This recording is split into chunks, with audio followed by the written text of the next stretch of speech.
If you woke up tomorrow and discovered that every message you sent, every word you spoke, every emotion you felt was being watched, monitored, recorded, would you still feel free?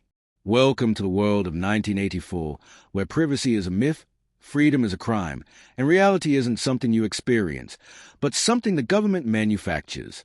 Today, we're diving deep into George Orwell's legendary dystopian novel, a book written in 1949 but terrifyingly more relevant with every passing year. Stay with me for the next 20 minutes as we explore Winston's doomed rebellion, the suffocating power of Big Brother, and the chilling idea that controlling language means controlling thought itself. George Orwell, real name Eric Arthur Blair, was a journalist, political thinker, and someone who had seen real authoritarianism up close. From the Spanish Civil War to witnessing propaganda during World War II, Orwell understood one dangerous truth. People believe what they are told, if you control the information. He wrote 1984 as a warning, not against any one country, but against the idea of total power.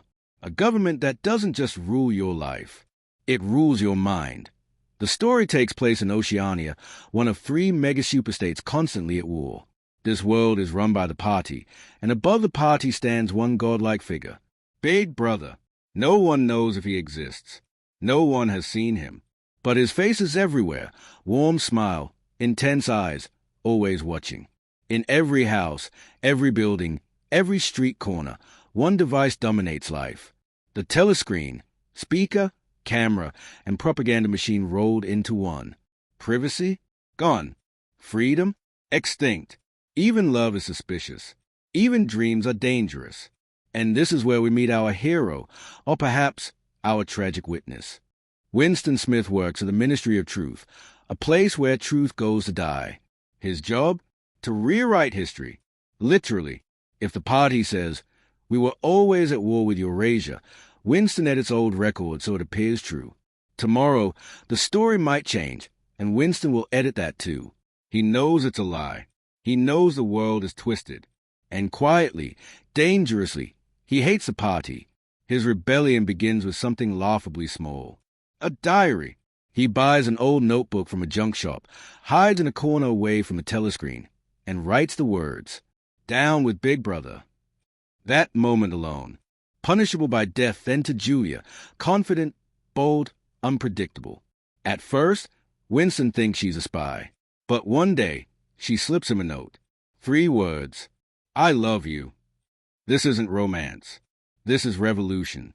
In Oceania, the party controls sex, controls relationships, controls desire.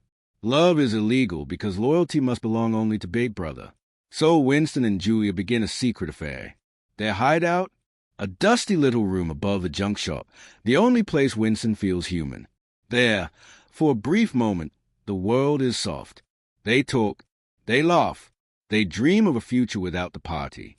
But you and I know, dreams this beautiful don't survive long in dystopias. Their love is rebellion, and rebellion is unforgivable.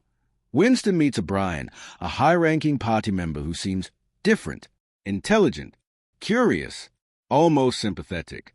Winston believes O'Brien is part of a secret resistance called the Brotherhood. And in a dramatic moment, O'Brien invites Winston and Julia to his luxurious apartment, a place without a telescreen. Winston is stunned.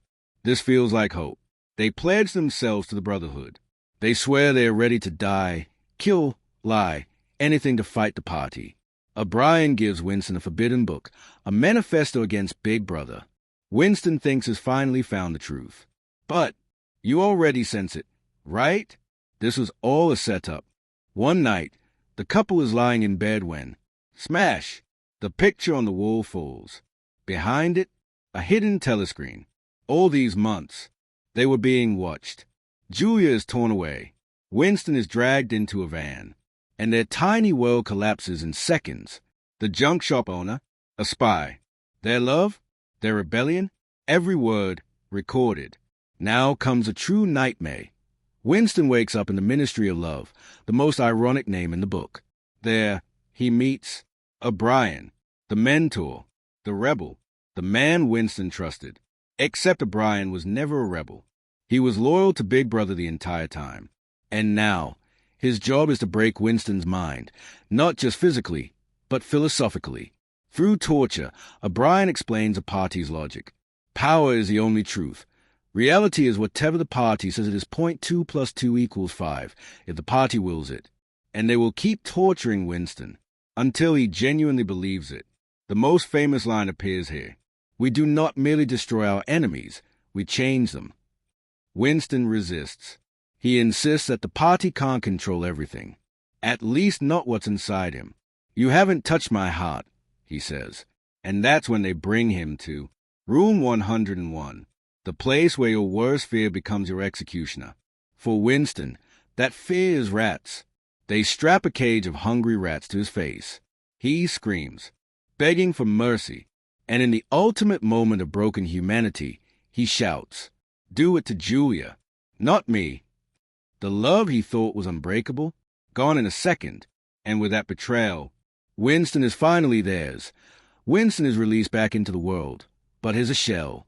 He drinks cheap gin. He plays chess alone. He barely remembers Julia. One day, he sees her. They admit they betrayed each other. And strangely, neither feels anything. The party has succeeded. In the book's haunting final moments, Winston looks at a poster of Big Brother and feels admiration, comfort, love. The last line hits like a punch to the soul. He loved Big Brother. This isn't just tragedy. This is obliteration of the self. 1984 endures because it's not just fiction. It's a mirror Orwell warns us about. Surveillance becoming normal truth, becoming flexible language, shaping thought, love, and individuality, being threats, power becoming an end in itself. Every time we justify a little more surveillance. Every time misinformation spreads online.